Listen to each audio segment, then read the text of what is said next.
love is that at JPAR, we have a culture of pouring into each other without reservation, right? There's so much success to go around, and I want to do that today. One of the first things I wanted to ask him is I'd like to ask top producers, what is your strength? What are your natural strengths? Because we all have them. When we become business owners, there's really not a type in real estate that's successful. It might be easier for people who are extroverted, but we all have different strengths. So what are your strengths?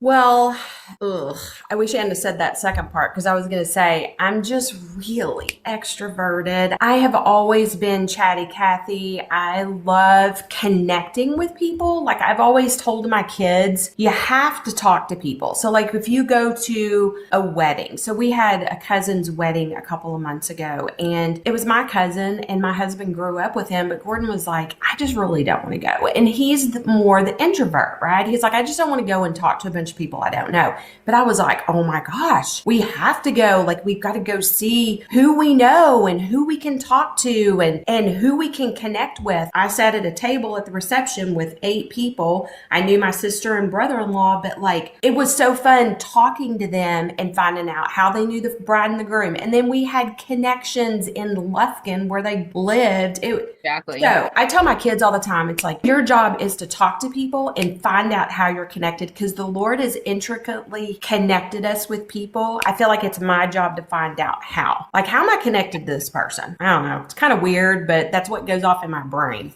Well, I like that. And you know what I also like is that you consider that your job to find out how you are connected, which means in order to do that, you're asking questions. Oh, yeah. And I feel like that is an amazing skill in real estate and in sales and in life, because when you ask people questions about themselves, guess what? I actually think you don't even have to be extroverted because you're not doing the talking. You're doing the asking and the listening. And all you're doing is getting an answer and like building off of that answer. So really you're an information detective. Yeah. That like an information gatherer, right? Yeah, I love that. Are you like one of those people who can remember names and faces? I used to be so good at remembering names and phone numbers. And I don't know if it's turning 50 or if it's having COVID and turning 50 or if it's having COVID, turning 50 and having foggy brain thyroid issues.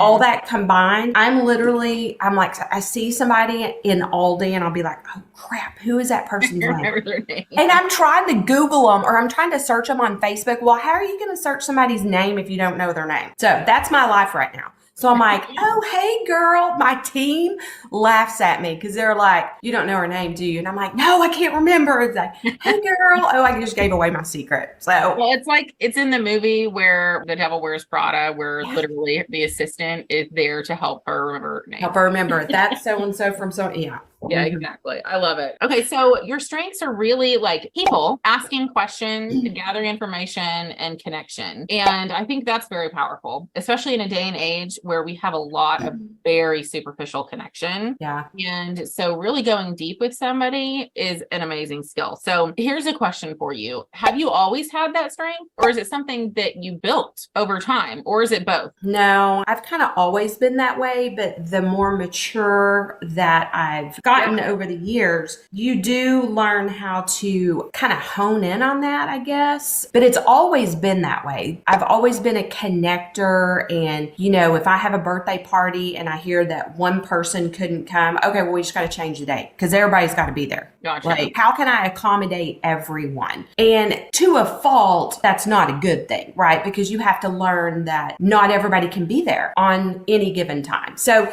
that's been kind of hard. It's kind of been a learned trait that I've had to try to, because, you know, the only thing constant in life is change, right? So when there's change all the time, you can't accommodate everybody. And that time's not going to work for everybody. Perfect. So here's something I want to piggyback off of that. It's a strength. It's a natural thing. You're doing it in real estate, which means it has to be systematized. How are you implementing that strength into your business? How is it foundational? Like how systematize that into your business? I teach my team that your best leads are the people that know, love, and trust you. Everybody knows that I don't really buy leads and provide leads for my team. It's my job to train them how to cultivate the relationships of the people in their sphere. It's about just doing life with people. And then at the forefront of that, praying that the Lord brings you your next client. Now, a lot of people will be like, okay, that's a cop out. Okay, no, it's not. I run my business $10 million a year plus and growing every year on relying on the Lord to bring me my contacts. So go argue with that one. But at the same time, it's like God is more powerful than we are. Right.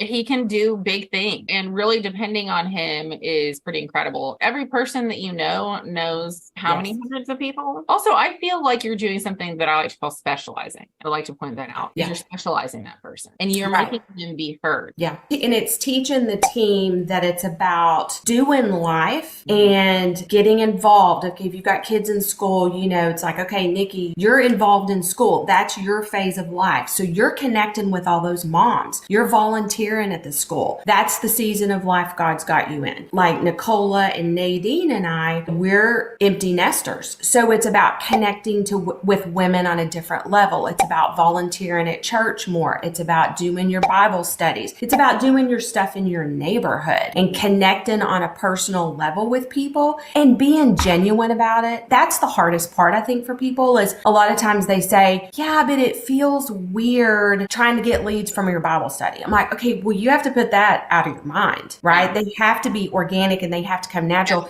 It's you giving yourself and giving your time. And here's the thing, guys. This is about sowing seeds. This is about planting seeds and watering it over time. And it may be 5 years before somebody calls you to sell their house. But along that 5 years, they may have a neighbor, they may have an aunt, they may have a friend. That's the connection that I'm talking about. And that's the part where new agents reminds me of, and don't be offended anybody if I say this, but millennial buyers these days. They want the $500,000 home that their parents have. New agents come in and they want $1 million business right off the bat. And it's like, listen, I've been doing this 8 years. I've built up to it. Yes, I've lived in Trophy Club Roanoke for 28 years and I know a lot of people, but I still had to put in the time and sow the seeds and water and do a lot of cultivating over 8 years to get to where I am now. I get that it's frustrating, but there's a level of patience that comes along. And in that patience, in your quiet time every day, it's asking the Lord to bring you clients. And then when you get those clients, it's being diligent to take care of and cultivate and groom and water, all those processes of a plant growing from a seed to a beautiful flower. There's so many more steps. Okay, so I'm going to piggyback off of that. What she just said is this. There are 3 stages of success. And the first one, you cannot escape these stages of success. I don't care if you got there faster than others because she's at 8 years, I'm at 10. Let's just remember in and of itself, the sales cycle of real estate. So 3 phases of learning. And the first one feels awkward. That's the first stage. It's where it takes the most repetition. It takes the most patience. You do not see success right away. So if you are looking to have $1 million business in 3 months, remember that the sales cycle of real estate can be 3 years for somebody. It can be 30 years for some people before they knock sell a house. So you have to do like what Kim is saying. You have to be that person that is constantly available to the people around you in every stage. And it feels awkward. But after that, you go into like a mechanical stage of things where it's starting to feel better. You have some confidence. It's not awkward anymore, but you've planted the seeds. You're starting to have sapling, like what she's saying. And then we're suckers. Yes. Yeah, exactly. And then after that, you go into the natural phase, which she's in now because she has put in the reps and put in the time and planted the seeds and cultivated them. Do not be discouraged if you don't see progress right away. That's good. And, to piggyback on you, when you're a baby, you don't walk first. You have to crawl. And listen, guys, we're not saying if you're a new agent and by the grace of God, you've done 5 million in real estate this year, that is fantastic. I don't want anybody to be sitting there going, oh my gosh, they're saying it can't be done when I'm doing it. That is amazing. I mean, I had a stellar first year too. I'm just saying the norm is that the mentality of new agents is I'm going to get in this business and I'm going to be a millionaire. And yes, you can, but it's going to take time. I just don't know that it's an instant thing. So I do not have a stellar first year. The things we go through looking back, right? That's what formed us into the agent that we are today. Every bad deal, every crappy agent on the other side, every insane seller and needy buyer and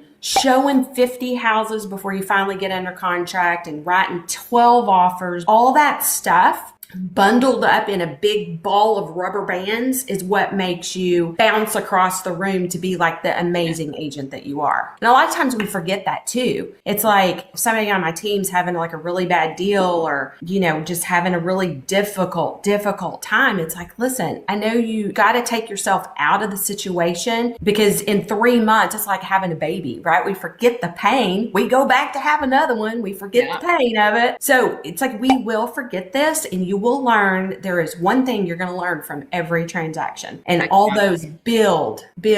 And after 8 and 10 years, you've got this arsenal tool belt that you get to pull from. It's like, oh yeah, I see how this agent's going to be. I have to treat this a little different.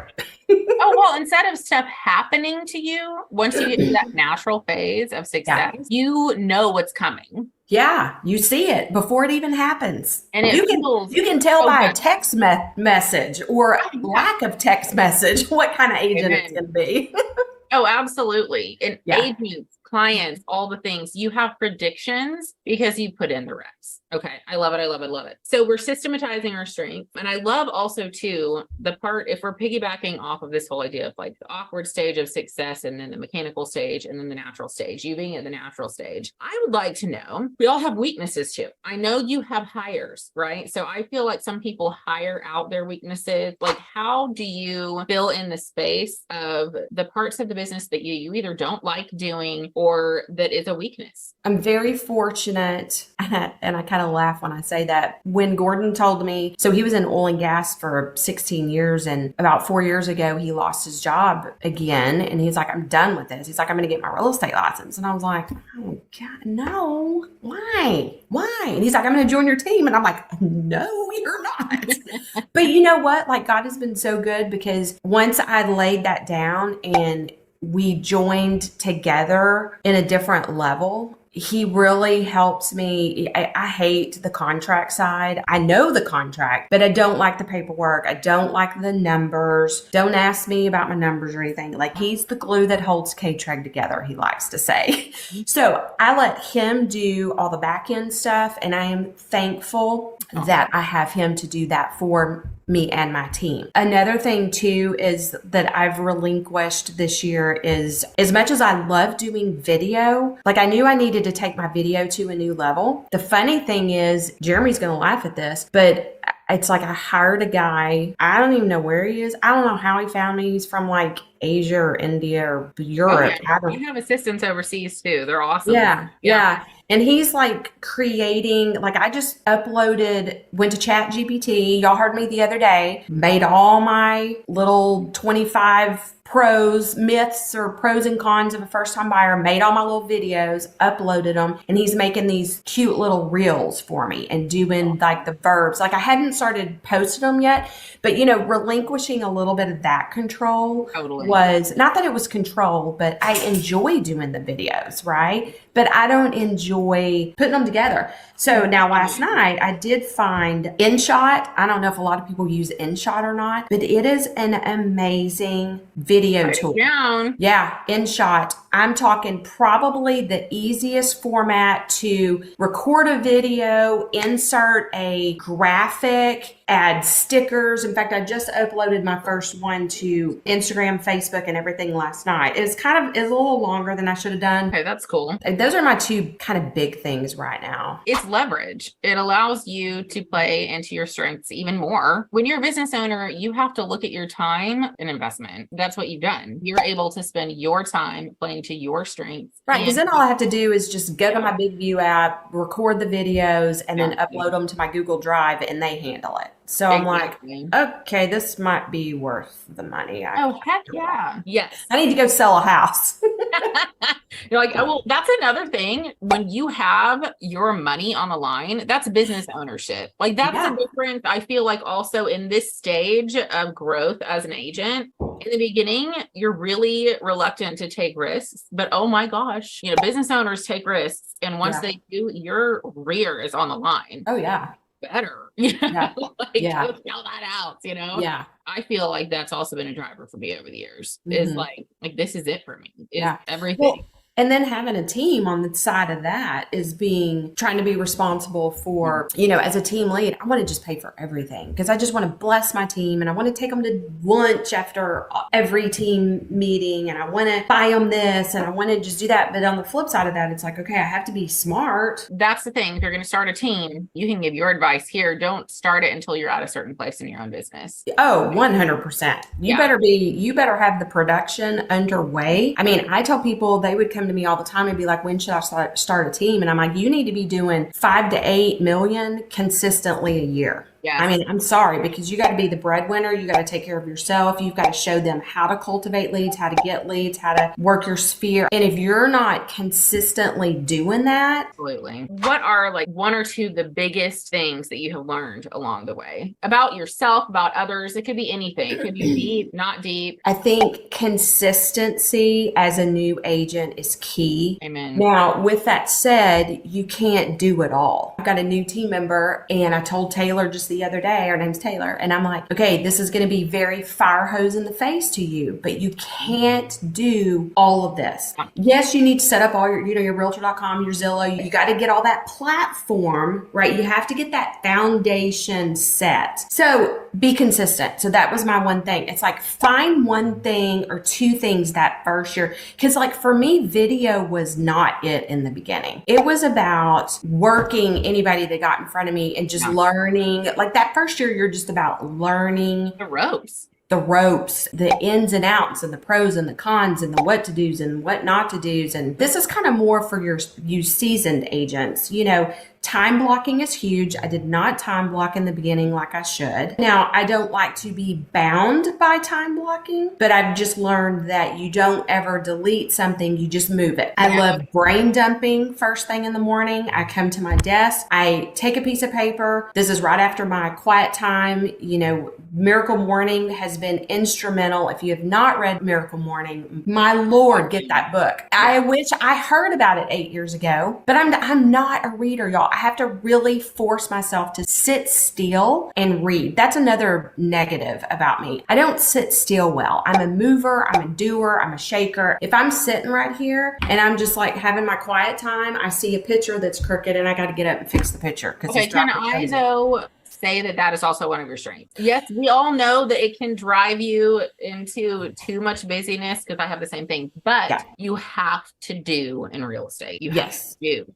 Yes. Even before it's a double-edged sword. It is. That's the difference. I think there's so many people that just stay in that plan, perfect. You will never go anywhere in this business. It's because it's paralysis by analysis because you're just like, oh my gosh, I can't do that until I get all these systems in place. No, you just have to jump in the bathwater. You just got to do it because once you start doing it, then everything starts just falling into place because you have to put it into action. Like time blocking, reading, Miracle Morning, get that book. 12-week year was instrumental for me. And I know this is going to be a broken record to a lot of people that's heard me before. I think taking the time every day to take care of you, like that's huge. But it's like you have to take care of yourself. So one or two things, you don't have to master it all, but you still have to get that foundation. And then every year, I would say you pick one thing. Like my team and I, we do a word of the year. We really pray in December and get our word for the year. What's the one thing we're going to really hone in on this year? And like for me, it's been video the last couple of years, not just the Facebook lives, like 4 or 5 years ago. Then I started just doing reels and shorts. And this year it's more about taking that to the next level. Like, what does that look like? Reaching more people, not just my sphere, but reaching more. So find that one thing and hone in on it. So what would be the last thing that you would leave people with going into this year, just like a word of encouragement? It's kind of funny because I said this the other day at the Q2 rally, and I don't like using this quote, but I think you just gotta do it. You just do it. Like you just have to, if you get your goals, you write them down. Mhm. You have them in front of you. The hardest part, I think, for a lot of us type A personalities, go personalities, is just doing it. So Yeah. you have your time block, but are you going to do it? You have your calls you got to make, but are you going to do it? You know, you need to reach out, do your 5 video texts a day. You know, you got to read your spiritual book, your team book, and your Bible study book. But are you going to do it? This is all about digging deep and making yourself do it. I'm really grateful that you came on because we need people who are willing to share. Oh, And yeah. I'm an without open book. Anybody that knows me knows they can call me. I will tell you anything. I am not a secret agent. Sorry. we love that, and none of us should be. So No. everybody, I know we all got some great takeaways, and lean into your strengths, Mm-hmm. be consistent, Yep. time block, Yep. and be way biased toward doing in action. And you Just can do catch it. things as you put in the rest. So yay, thank you so much. May the fourth be with you, everybody. And we'll have Kim back on. And thank you so much. Everybody have an amazing day. Bye.